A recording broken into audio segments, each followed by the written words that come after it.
So, sorry, I need to look at this. So on Tuesday, on my Facebook page, on my Facebook page and the one from church and some others, I put out this question. If Jesus went to a wedding today, what would he bring? That was the question that was tossed out there. And here are just a few of the answers. Some of them are more original than others. Wine and bread. All right, that's good. You can probably do that. A really nice table that he made himself out of discarded wood from an old house that was being renovated. But he'd have it sent later. He couldn't bring it with him. And that was the end of that thing. And then a couple minutes later, she wrote again, "Oh, and pegs, no nails, old school." A friend of mine from seminary wrote, "Single malt." All right, for the giggles, we know who, what, all right. Another guy said, "water," in quotes. A card with a check in it, paid in full, and on the opposite side, directions on how to kneel and pray, followed by, "Call me." Maybe. His continued presence in marriage. I like this next one. A composting bin. That was good. A warm hug. A prepaid phone card with his number and the message, "Call me with any questions." Also available for new parents. The last one is a blender. Everybody likes a good blender. That was some pretty good stuff. So maybe those could be some of the things that Jesus would bring to a wedding these days. But to get into this discussion today, I want to have us define abundance. I want to define abundance, but not extravagance. They're very, very different. So when you think of abundance, what do you think of? Enough. Plenty. Plenty. Okay, plenty. What else? Enough. Enough. All that you need. What else do you think of with abundance? Never needing more. Never needing more. Okay, great. Did you hear any commonalities in those answers? They were all personal. What else? Plenty was like a theme that went through them. Anything else that were commonalities in those quick definitions? Or quick thoughts? Okay, that was pretty good.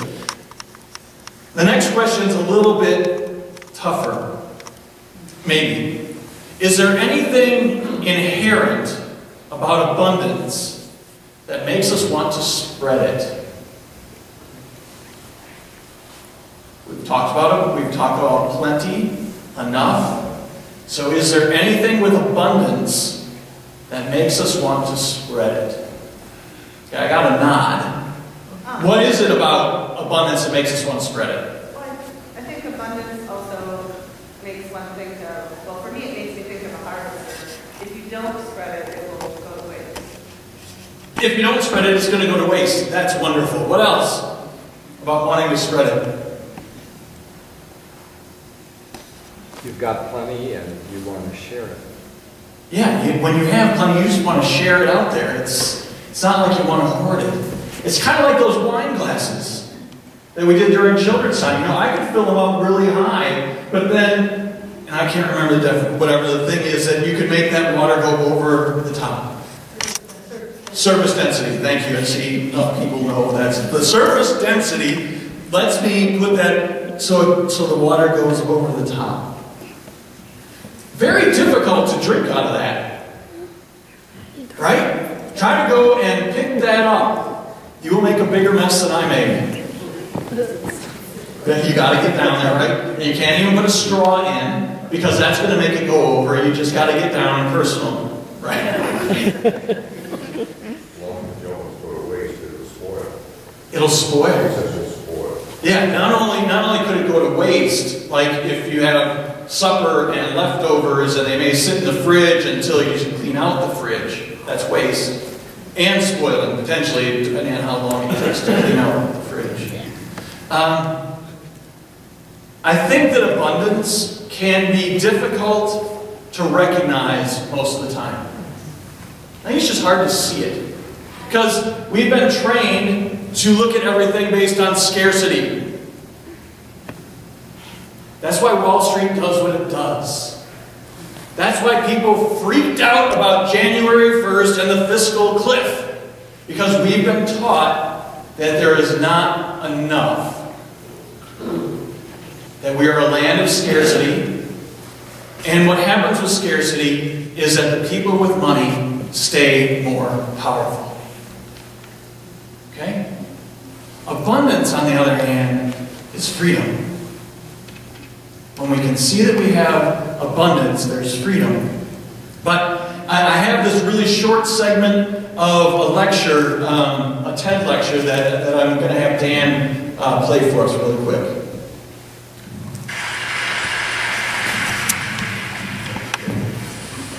Threats in the wake of Bin Laden's death have spiked famine in Somalia. Police pepper spray. Vicious cartels. Corporate crude wars. Signs of the head. 65 dead. Cyber attacks. Drug war. Mass destruction. Data possession. Full kill scams. Syria. Crisis. Death. Disaster. Oh my God. So those are just a few of the clips I collected over the last 6 months. Could have easily been the last 6 days or the last 6 years. The point is that the news media preferentially feeds us negative stories because that's what our minds pay attention to. And there's a very good reason for that. Every second of every day, our senses bring in way too much data that we can possibly process in our brains. And because nothing is more important to us than survival, the first stop of all of that data is an ancient sliver of the temporal lobe called the amygdala. Now the amygdala is our early warning detector, our danger detector.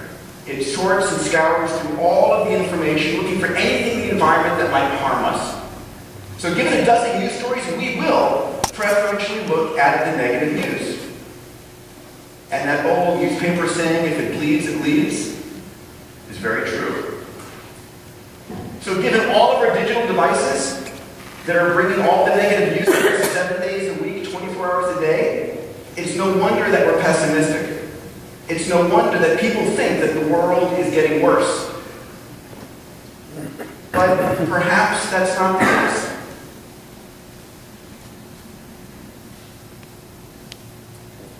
Okay, you can hit the next one. So, just to point out something that he said.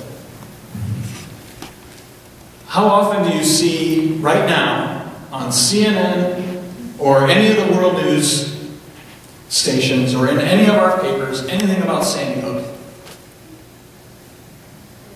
It's gone. It was awful, and it's gone. Other than now talking about gun control issues as it relates to that. But it's not about what went on. We liked it. We didn't like it. We were intrigued by it because we were scared. So Peter goes on and he talks about abundance and what abundance is going to look like in the future. We didn't need to watch the rest of that. Scripture goes at this with a whole different sort of view. Scripture says that we have abundance all the time. Abundance of grace, abundance of love, abundance of forgiveness. That's what it continues to show us. So that psalm that was read, there were some really cool pieces of it. They feast on the abundance of your house. Whose house? God's house. Not Earl's house, not my house, not this house, God's house. The abundance of God's house is where they go and feast. It's that same house that has many, many rooms, one for at least each one of us. It's the one where tables are prepared with fine meats, oils, and the greatest of all things. But that's all future stuff. It's also prepared with bread and wine here. It's God's house. It goes on and talks about drinking from the river of your delights. Whose delights is that talking about? God's delight, not our delights, even though it uses that word your. It's about God's delights. And God delights in love, and God delights in grace and forgiveness. And it's thirst-quenching stuff. And then in verse 9, it talks about God being the fountain of life and of light. And what's more important is that all of this is shared within community. None of it is by ourselves. It's not being locked in a closet. It's all about doing it in community. Then we have this crazy Jesus story. And a lot of us have heard it before. And John, this gospel writer, wrote this story, and he wants to put Jesus as this miracle worker, and so he's going to put Jesus right in the beginning in chapter 2, and he's going to engage this in some community kind of stuff, because community is important. And so Jesus and his mom are at this wedding, which in and of itself is a giant community event. And after this time of sharing life together with the rabbi and the couple and the families that are there, everybody's having supper together and continuing to eat, and the wine runs out. That would be tough. Nothing worse than at the end of a wedding and the wine runs out.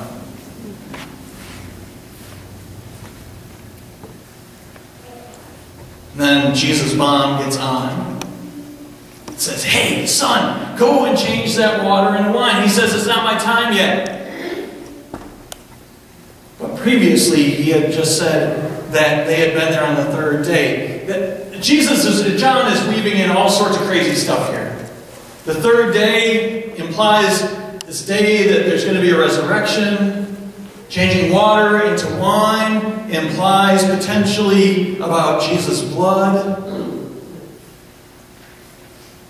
So there's 6 giant containers, kind of like oil drums, filled with water, fresh water, ready to be drunk.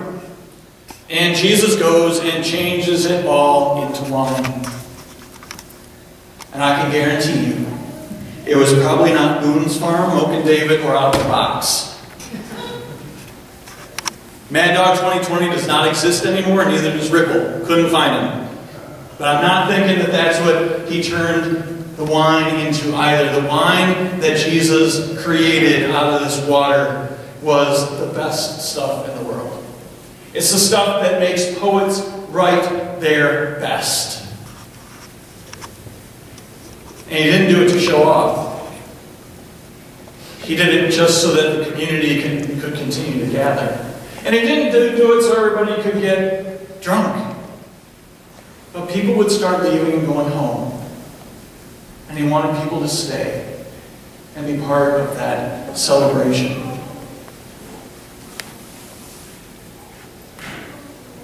Abundance, and we had talked about this at the beginning, is knowing what is enough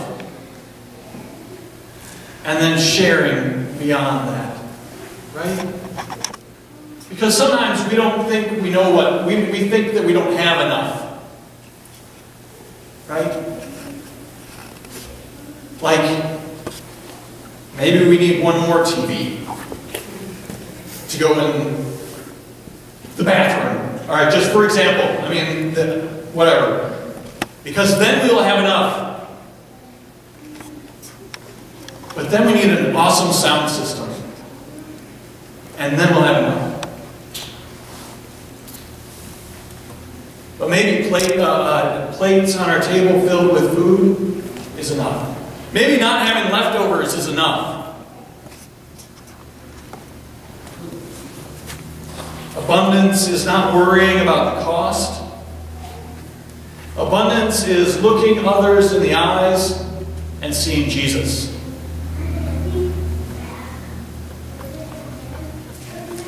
Abundance is really all around us. We just have to learn how to see it. We have to learn how to see it. And that's difficult. But if you're on the lookout for it, I can guarantee you it will show up. Guaranteed. Just look for abundance in your life. And then go do something about it. When we share out of our abundance, we can make a difference. A difference for the entire world to see how Christ really can work.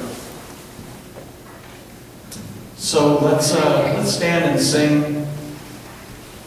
Go make a difference.